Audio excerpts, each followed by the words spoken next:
ഇന്ന് രാവിലെ മുതൽ ഏറ്റവും കൂടുതലും ചർച്ച ചെയ്യപ്പെട്ടുകൊണ്ടിരിക്കുന്ന വിഷയം എന്ന് പറയുന്നത് 2018 നടന്ന പ്രളയം.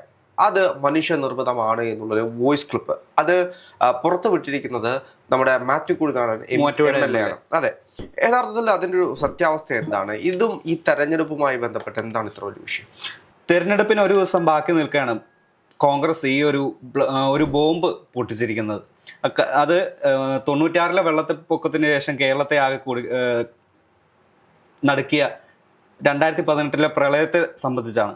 അതൊരു മനുഷ്യനിർമ്മിത ദുരന്തമാണെന്നാണ് മാത്യു കുഴൽനാടൻ പുറപ്പെടുവിച്ച വോയിസ് ക്ലിപ്പിൽ നിന്ന് നമുക്ക് മനസ്സിലാവുന്നത്. പക്ഷെ അത് ആ ഒരു വോയിസ് ക്ലിപ്പ് നിർമ്മിതമാണെന്നാണ് മന്ത്രി കൃഷ്ണൻകുട്ടി പറയുന്നത്.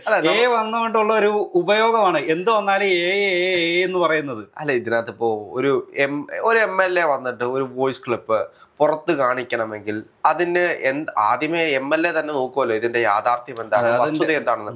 നാളെ MLAക്കെതിരെ ചോദ്യം വരുന്ന ഒരു വിഷയമാണ് ഒരു മന്ത്രിയുടെ വോയിസ് ക്ലിപ്പ് മാധ്യമങ്ങൾക്ക് മുന്നിൽ വിടുന്ന ഒരു സാഹചര്യത്തിൽ. ഇതെല്ലാം റെക്കോർഡഡ് ആണ്. ഇപ്പോൾ ആരാണ് വിട്ടത്, എന്താണ് വിഷയം, എല്ലാം അവിടെ റെക്കോർഡാണ്. അപ്പോൾ സ്വാഭാവികമായിട്ടും ഒരു MLA വന്നു കൊടുക്കുമ്പോൾ അതിൻ്റെ വസ്തുതകൾ നമ്മൾ പരിശോധിക്കേണ്ടതുണ്ട്.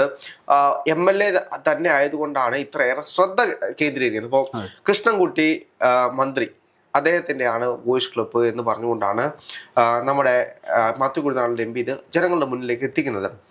അതിനകത്ത് ഇപ്പോൾ മന്ത്രിക്ക് എന്ത് വേണമെങ്കിലും പറയാലോ. കൃഷ്ണൻകുട്ടി പറയുന്നത് ഇത് എൻ്റേതല്ല, ഇത്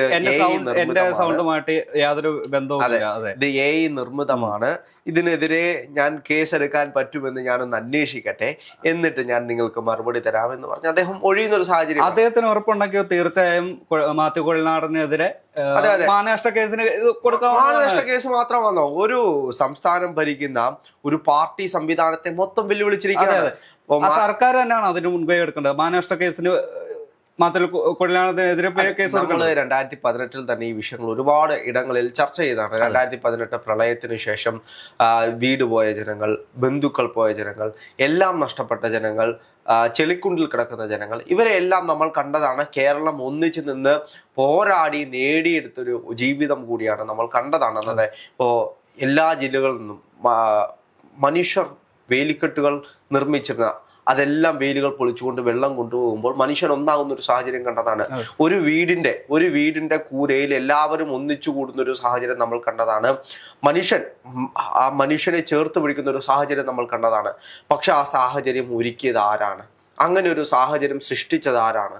ആ സൃഷ്ടിച്ചതിന്റെ പുറകെ പോകുമ്പോൾ അവിടെ ഭരിച്ചിരുന്ന സംവിധാനത്തിന് കൃത്യമായിട്ടുള്ള വീഴ്ച സംഭവിച്ചിട്ടുണ്ട്. ഭരണകൂടത്തിന്റെ കൈകൾ അതിലുണ്ടായിരുന്നു എന്ന് പറയുന്നതിൽ അതിലും വലിയ വേദന മറ്റൊന്നുമില്ല.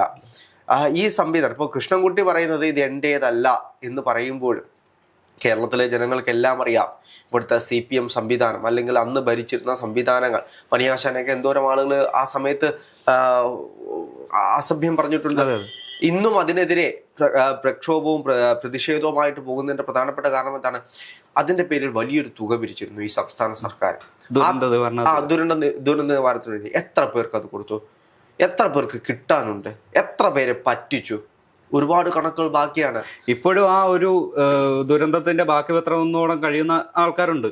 അതെ, ദുരന്തം എന്നും ഒരു ദുരന്തമാണ്. ചിലപ്പോൾ ചിലർക്ക് എല്ലാം നഷ്ടപ്പെട്ടു. നമ്മൾ കണ്ടതാണ് വയനാട് ദുരന്തം നടക്കുന്ന സാഹചര്യത്തിൽ എല്ലാം നഷ്ടപ്പെട്ടു പോയ മനുഷ്യരുണ്ട്. അവർക്ക് നഷ്ടപ്പെട്ടതൊന്നും തിരിച്ചു കിട്ടില്ല.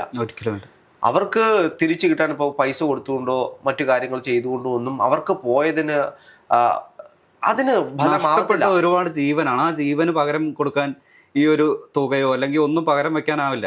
അല്ല, ഇപ്പോൾ ഈ വിഷയം തന്നെ ഒന്ന് എടുത്തു വെച്ച് നോക്കൂ. 2018 നടക്കുന്ന പ്രളയം, എങ്ങനെയാണ് പ്രളയം നടക്കുന്നത്?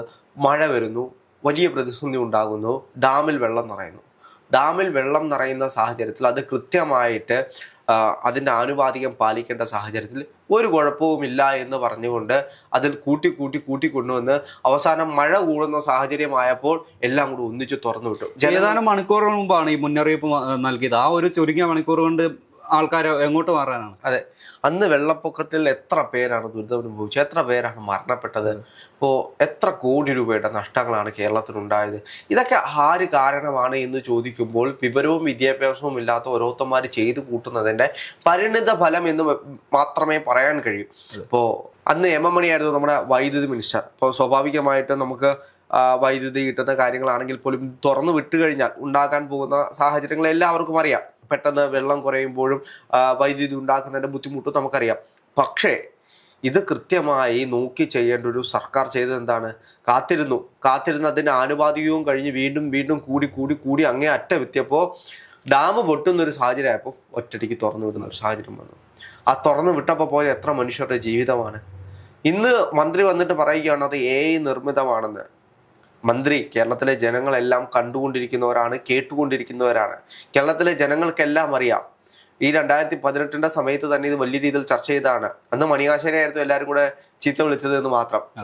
ഇന്ന് അത് കൃഷ്ണൻകുട്ടി മന്ത്രിയുടെ അടുത്തേക്ക് പോയി എന്ന് മാത്രമേ ഉള്ളൂ. ഇനി എത്ര AI ആണ് എന്ന് പറയുമ്പോഴും ഒരു മാത്യു കുഴിനാടൻ എന്ന് പറയുന്ന ഒരു MLA ഒരു സാധനം പുറത്തേക്ക് കൊണ്ടുവരണമെങ്കിൽ അദ്ദേഹം കൃത്യമായി പഠിച്ചിട്ട് തന്നെ ആയിരിക്കും ആ സാധനവുമായിട്ട് വരുന്നത്. അതെ, വ്യക്തമായിട്ടുള്ള ഒരു സോഴ്സിൽ നിന്ന് കിട്ടിയ അറിവ് അല്ലാതെ അദ്ദേഹം ജനങ്ങളുടെ മുന്നിലേക്ക് എത്തില്ലല്ലോ. അതെ, അപ്പോൾ ജനങ്ങളുടെ മുന്നിലേക്ക് എത്തുക മാത്രമല്ല, ഇത് നാളെ ചോദ്യം ചെയ്യപ്പെടുന്ന ഒരു കാര്യമാണ്.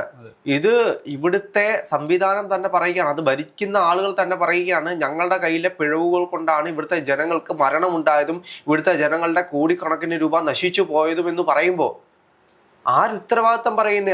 അന്ന് ആരുത്തരവാദിത്തം ഏറ്റെടുത്തു? സംസ്ഥാന സർക്കാർ അതിന്റെ ഉത്തരവാദിത്തം ഏറ്റെടുത്തോ? ഏതെങ്കിലും ഭരണ സംവിധാനങ്ങൾ അതിന്റെ ഉത്തരവാദിത്തം ഏറ്റെടുത്തോ? ഡാം തുറന്നു വിട്ടവർ പോലും അതിന്റെ ഉത്തരവാദിത്തം ഏറ്റെടുക്കാൻ തയ്യാറായില്ല. അന്ന് മഴയാണ് എല്ലാവരും കുറ്റപ്പെടുത്തിയത്. 2018 ശേഷം എത്ര പ്രളയങ്ങൾ വന്നു? ഇതെല്ലാം എന്തുകൊണ്ടാണ് ഉണ്ടായത് എന്നുള്ളൊരു പഠനം നടത്താൻ തയ്യാറാകാത്തത് എന്തുകൊണ്ടാണ്? ഇപ്പോൾ കേരളയിൽ ഞങ്ങൾ കൊണ്ടുവരുമെന്ന് പറയുന്ന ഒരു സാഹചര്യം ഉണ്ടായി. ആ കേരളയിൽ കൊണ്ടുവരുന്ന സാഹചര്യത്തിൽ 2018 ശേഷം കേരളത്തിന്റെ അവസ്ഥ എന്തായിരുന്നു എന്ന് ആരെങ്കിലും പഠിക്കാൻ തയ്യാറായിട്ടുണ്ടോ? ഡിസാസ്റ്റർ മാനേജ്മെന്റിന്റെ പഠനങ്ങൾ എന്തെങ്കിലും പഠിക്കാൻ തയ്യാറായിട്ടുണ്ടോ? ഉമ്മൻചാണ്ടി സർക്കാരിന്റെ കാലഘട്ടത്തിലും സിൽവർ ലൈൻ പദ്ധതി എന്ന് പറഞ്ഞൊരു പദ്ധതി കൊണ്ടുവരാൻ നോക്കിയതാണ്. അന്ന് ഇതേപോലെ, അതായത് അതിവേഗ റെയിൽവേ, അതായിരുന്നു അന്നത്തെയും ഇത്. പക്ഷേ ഡിസാസ്റ്റർ മാനേജ്മെന്റ് പഠിച്ച സമയത്ത് മനസ്സിലായത് കേരളത്തിൽ അങ്ങനെ ഒരു റെയിൽവേ കൊണ്ടുവരികയാണെങ്കിൽ അത് കേരളത്തിനെ രണ്ടായി മുറിക്കുന്ന ഒരു സാഹചര്യം ഉണ്ടാവും. അത് മാത്രമല്ല, ഈ ഡിസാസ്റ്റർ മാനേജ്മെന്റ് വലിയ രീതി കേരളം ഒരു പൊട്ടുന്ന ബലൂൺ പോലെയാണ്. അതെ, ഒരു ജലബോംബിന്റെ മുന്നിലാണ് കേരളം. അതെ, ഇപ്പോ കേരളത്തിൽ തന്നെ എത്ര അണക്കെട്ടുകളാണുള്ളത്? ഈ അണക്കെട്ടുകളെല്ലാം കേരളത്തിന്റെ മണ്ടയിൽ ഇങ്ങനെ ജനങ്ങളുടെ മനസ്സിൽ ഭീതി വിതച്ച് നിൽക്കുകയാണ്. എല്ലാ മഴക്കാലം ആകുമ്പോൾ കേരളത്തിലെ ജനങ്ങൾക്ക് ഭയമാണ്. മുല്ലപ്പെരിയാർ പൊട്ടുമോ വലിയ രീതിയിൽ എപ്പോഴും ചർച്ച ചെയ്യുന്ന ഒരു വിഷയം. എല്ലാ വർഷവും വരുന്നതാണ് മുല്ലപ്പെരിയാർ ഇപ്പോൾ പൊട്ടും എന്നുള്ള നിലയ്ക്ക്. ഒരു ദീർഘവീക്ഷണമില്ലാത്ത ഒരു സർക്കാരിന്റെ ഒരു പരാജയത്തിന്റെ ഭാഗമായിട്ടാണ് ഇപ്പൊ ഈ 2018 സംഭവിച്ചത്. പരാജയം മാത്രമല്ല, ഇപ്പോൾ മുല്ലപ്പെരിയാർ അണക്കെട്ട് 140 വർഷമായിട്ട് അവിടെ നിൽക്കുന്ന ഒരു അണക്കെട്ടാണ്. വെറും 50 വർഷം മാത്രം, അത് പണിതവർ പറഞ്ഞത് 50 വർഷം മാത്രമാണ്. 50 വർഷവും കഴിഞ്ഞു, 100 വർഷവും കഴിഞ്ഞു, 150 വർഷമാകാൻ പോകുമ്പോഴും ആ അണക്കെട്ട് അവിടെ നിൽക്കുകയാണ്. ആ അണക്കെട്ടിൽ വലിയ വിഷയങ്ങളുണ്ട് എന്നുള്ള പഠനങ്ങൾ വരുമ്പോൾ, അല്ലെങ്കിൽ അതുമായി ബന്ധപ്പെട്ട് പഠനം നടത്തുന്ന ആളുകൾ പറയുമ്പോൾ അത് ചെവിക്കൊള്ളാൻ കേൾക്കാതെ ഇവിടെ അങ്ങനെയൊന്നും സംഭവിക്കുന്നില്ല എന്നുള്ള ശുഭാപ്തി വിശ്വാസത്തിൽ പോകുന്നതാണ് മണ്ടത്തരം. നമ്മൾ മഴ കൂടും, മഴ കുറയും, മഴ നിൽക്കും, നാളെ നിൽക്കുമെന്ന് പറഞ്ഞ് മുല്ലപ്പെരിയാർ അണക്കെട്ട് തുറന്നു വിട്ട് ജലം കൃത്യമായിട്ട് പരിപാലിക്കാത്തതിന്റെ അവസ്ഥയല്ലേ അന്നത്തെ ജനങ്ങൾ അനുഭവിക്കേണ്ടുന്നത്? ഈ സംവിധാനത്തിന് ഭരിക്കാൻ അറിയില്ല, അല്ലെങ്കിൽ അത് നേരെ ചൊവ്വെ കൊണ്ടു നടക്കാൻ അറിയില്ല എന്നുള്ളതിന്റെ കഴിവുകേടിന്റെ പരിണിത ഫലങ്ങളായിരുന്നു നമ്മൾ കണ്ടത്. ഇനി ആ കഴിവില്ലായ്മ എയുടെ പേരിൽ പറയാൻ തുടങ്ങുകയാണെങ്കിൽ, എയുടെ മേലിൽ അടിച്ചേൽപ്പിക്കാൻ നിൽക്കുകയാണെങ്കിൽ എത്ര എകൾ നമ്മുടെ മുന്നിലുണ്ട്. ശബരിമലയിൽ ആഗോള അയ്യപ്പ സംഗമം നടത്തിയപ്പോൾ അതിൽ ജനങ്ങൾ വന്നില്ല എന്ന് മാധ്യമങ്ങൾ പരാതി പറഞ്ഞപ്പോൾ ആ കാലിക്കസേരകൾ നിർമ്മിതമാണ് എന്ന് പറഞ്ഞ ഗോവിന്ദ മാഷിന്റെ അതേ ബുദ്ധി തന്നെയാണ് കൃഷ്ണൻകുട്ടി സഖാവിനും എന്ന് മാത്രമേ ഞങ്ങൾ വിശ്വസിക്കുകയുള്ളൂ.